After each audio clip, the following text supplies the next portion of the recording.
puis une nouvelle tentative d'enlèvement liée aux crypto-monnaies a été déjouée à Nantes. Une dizaine de suspects prévoyaient de s'en prendre à une personnalité liée à ce secteur, les crypto-monnaies, qui fait miroiter la promesse d'argent facile aux criminels. À noter aussi l'arrestation de la totalité du commando à l'origine d'une tentative d'enlèvement à Paris le 13 mai dernier.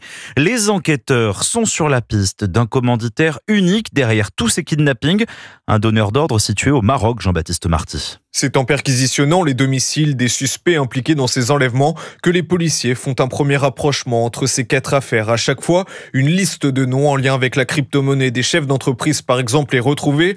Autre indice, les policiers retrouvent sur une feuille le même mode opératoire à suivre: louer un appartement, enlever la personne, puis lui couper un doigt tout en la filmant. Les enquêteurs décident donc d'analyser les transactions de crypto-monnaie dans la première affaire, l'enlèvement de David Ballan. 3 millions d'euros avaient été envoyés sur une adresse numérique et une piste émerge, celle d'un homme, un franco-marocain de 40 ans. Selon les premières investigations, c'est lui qui, depuis le Maroc, recruterait des exécutants sur les réseaux sociaux, essentiellement des mineurs, pour commettre ces enlèvements.